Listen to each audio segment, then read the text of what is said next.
আমরা ডিজাইনের কাজ করি।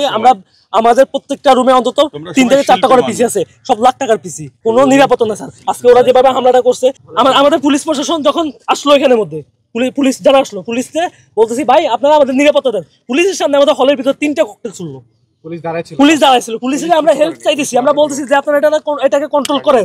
তারা এক সাইডে দাঁড়াইছিল, কোনো কিছু বলে নাই, তারা ভিডিও করতেছিল।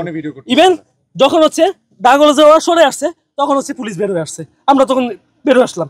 আসার পরে পুলিশ ওদেরকে সুন্দর মতো সেফ এক্সিট দিয়ে আমাদের মারা শুরু করলো। ইভেন আমি আজকে বলে রাখি, আমাদের প্রশাসন তো আমাদের নিরাপত্তা দিতে পারে না। আজকে যদি আমাদের আশেপাশে যে কলোনি, যারা দোকানদার, যারা নিরীহ মানুষ, ওরা যদি না থাকতো, আজকে শাহনাজ বিল্ডিং এ অন্তত 2 থেকে 3টা লাশ আপনারা পাইতেন। ওয়ালটন এখন দেশের সীমানা পেরিয়ে পৌঁছে গিয়েছে 50টিরও বেশি দেশে। ওয়ালটন, ঘরে ঘরে, বিশ্বজুড়ে।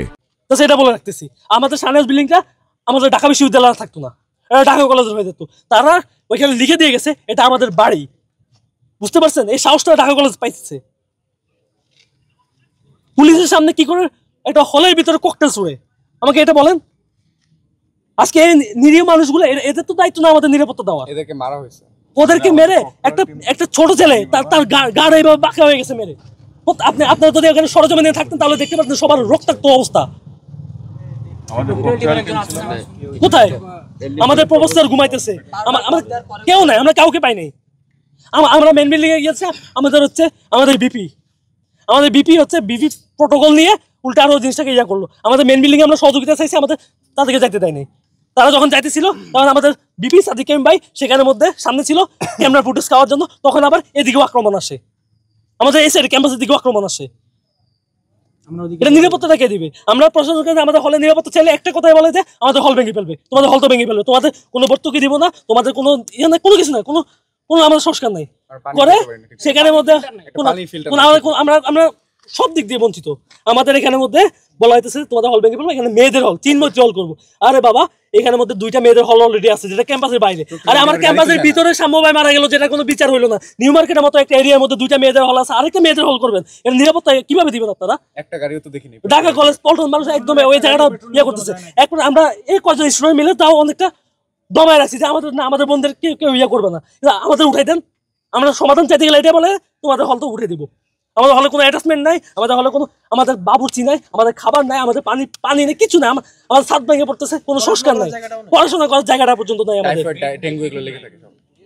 এই হচ্ছে আমাদের অবস্থা। তাই এটা নিরাপত্তাটা দিবে কে? কি দিবে? আপনি ক্যাম্পাস সাম্য ভাই মারা গেল, এটা বিচারই করতে পারলেন না। এটাই বলতেছেন মেয়েদের হল করে দিব, তোমাদেরকে নিরাপত্তা দিব, ক্যাম্পাসের ভিতর নিয়ে 3টা মেয়েদের হল ওইখানে দিব, তাদের নিরাপত্তা দিবে কে? স্যার এখানে হচ্ছে 70 থেকে 80 স্যার এটা কথা বলে রাখি, আমাদের প্রশাসন কোনোদিনও আমাদের এখানে নিরাপত্তা দিতে পারবে না। আমাদের এখানে পূর্ণাঙ্গ ছেলেদের হল দেন, আমাদের নিরাপত্তা ভাই আমরা নিব, আপনারা কোনোদিন দিতে পারবেন না। আমরা এই কয়জন স্টুডেন্ট মিলে আমরা যতটুকু পারছি আমরা লড়ে গেছি ঢাকা কলেজে টোকাইদের সাথে, চাঁদাবাজদের সাথে, যারা বারবার দখল করতে চাইতেছে। জায়গাটা দখল করলে কি হবে? আমাদের 2টা মেয়েদের হল আছে, যারা এখানে একটু বসে, বিকেলবেলা বসে, তাদেরকে প্রতিনিয়ত উত্তপ্ত করতেছে। আমরা রাতে ঘুমাতে পারি না, তারা দল বল নিয়ে এসে রাতে বেলা চিল্লা বক্স বাজায় গান কথা বলতে পারি না আমরা। এটা দীর্ঘদিনের একটা প্রক্রিয়া। আমাদের হলগুলো যেটা আছে, আমাদের চারুকলার, আমিও যদি চারুকলার আমি ফিল করি, তো আমরা কখনোই চাই না ওটা হল ভেঙে অন্য কোনো কিছু করবার প্রয়াস এখানে থাকবে। আমরা প্রশাসনের সঙ্গেও কথা বলেছি, কন্টিনিউ আমরা প্রশাসনের সঙ্গে এই গণগোল চলাকালীন সময় আমরা যোগাযোগ রেখেছিলাম। হল প্রভোস্টের সঙ্গেও যোগাযোগ করবার জন্য আমরা অনেক চেষ্টা করেছি। যাক, কিছুটা হলেও প্রশাসনের সহযোগিতায়, কেন এখানে কোনো এক ধরনের উত্তপ্ত যেন পরিস্থিতি তৈরি না হয়, আর এই বিষয়গুলো নিয়ে আমরা আলোচনা করেছি। ওদেরকে যারা এসেছিল তাদেরকেও আমরা কালকে ডাকা হয়েছে, বিশ্ববিদ্যালয় প্রশাসন বা তাদের ডেকেছে। কিন্তু আমি মনে করি যে একটা পূর্ণাঙ্গ যে দাবি নামা আছে বা কি ধরনের মানে শুধু ইয়ে করলেই তো হবে না, যে এখানে শুধু আমরা রাত জাগলাম সেটা না, বা সঠিক সলিউশন কিভাবে করা যায় আমরা সবাই মিলে কালকে ডায়ালগ করতে হবে এবং ওখানে নিরাপত্তা বাড়াতে হবে। আমিও জানি, আমি সোশ্যাল ওয়েলফেয়ারের প্রফেসর, এটা আমি জানি।